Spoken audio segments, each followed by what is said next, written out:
Magandang araw. Kamusta na po mga ka-meditates? So, welcome to our new episode of Kyle's Meditation.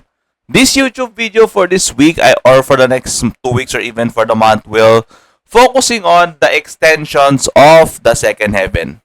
So, we will start from the obvious until to the things that you don't know such as Agharta, Atlantis, yung mga fictional Tartarus, yan, yung mga Doggerland, yan, pag-usapan natin yan.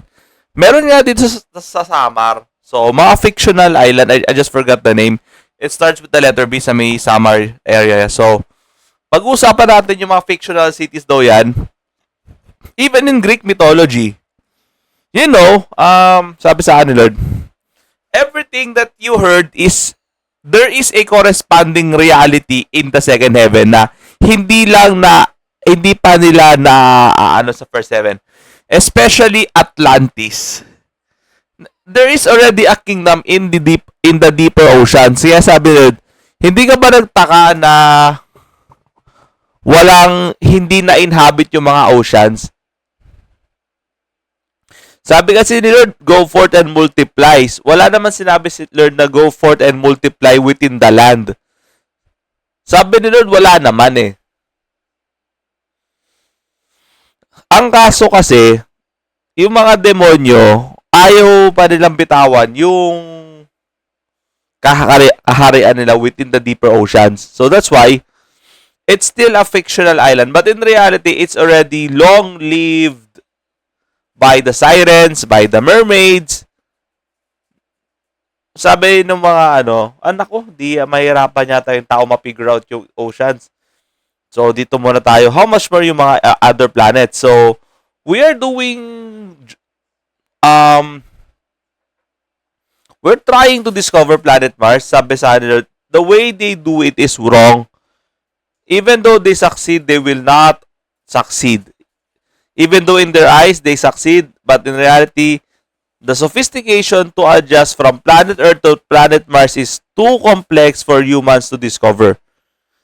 There is something spiritual that needs to intervene before we terraform planet Mars or planet Venus.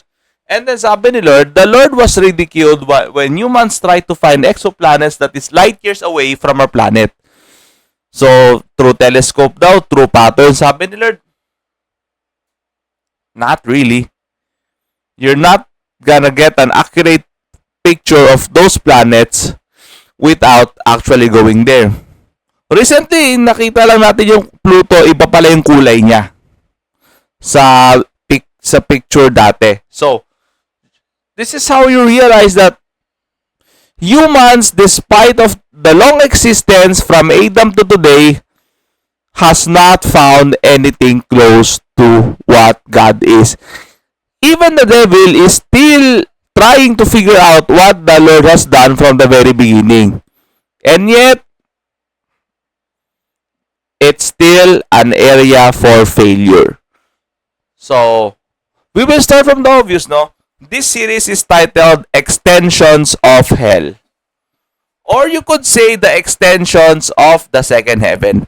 All the devil can do is to expand in the second heaven. Yun lang naman yung teritoryo nila. Kita mo, ang bait na nga na Diyos, naglaan pa si Lord ng lugar nila.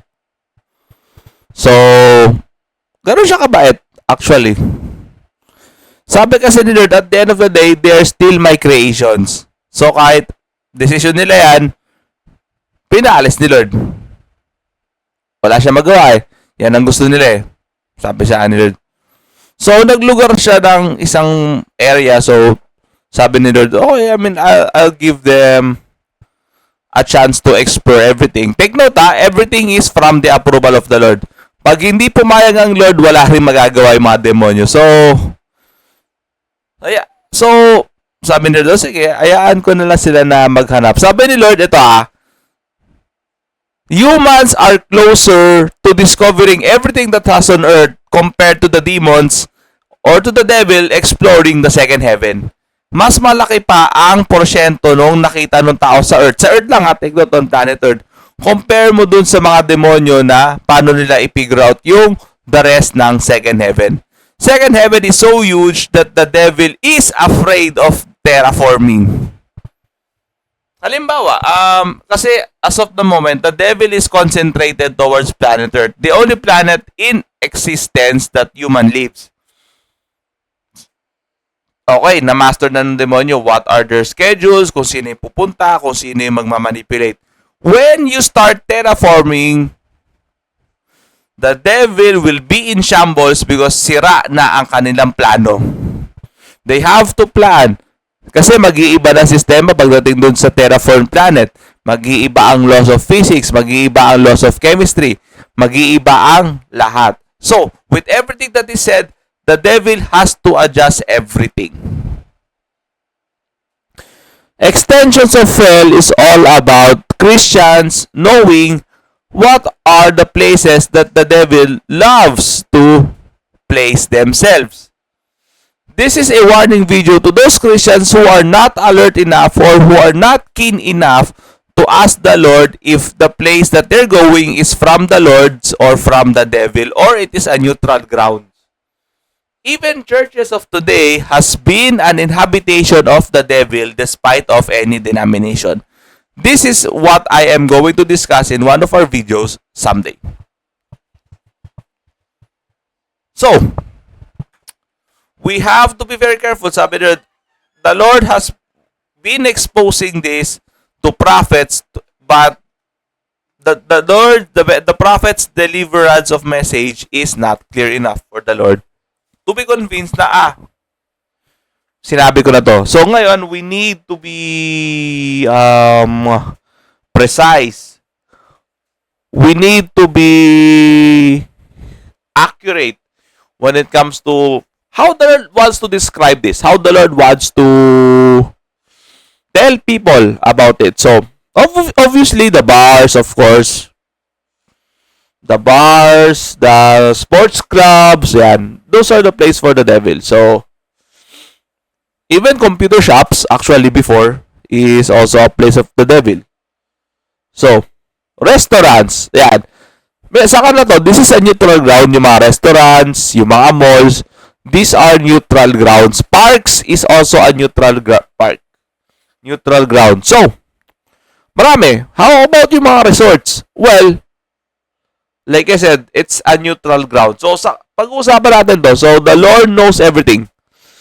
What to do in the neutral grounds, what to do in a devil's place, or what to do in a sanctified place, which is almost non-existent in 2026. Actually, starting 1996 or 1995, wala nang sanctified place. It has been extinct from God. So, didiscuss ko rin someday how to bring back God's places once again into our lives. Pwede naman daw, sabi doon, the Lord wants people to sanctify their houses because most of the houses are an inhabitation of the devil.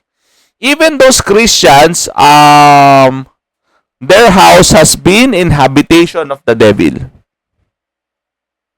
Kailangan nyo i-announce yan. So, for those people who will listen to this video, abangan nyo yung mga susunod nating videos about this one. So, ilan naman sa ngayon, ha? Bye. Ingat kayo, ha? So, may the Lord bless you, may the Lord keep you, and may His face shine upon you. And be a blessing as well, okay? Wag na kayong mangtisod. So, wag na kayong mang-offend. So, be an inhabitor of the light. Bye.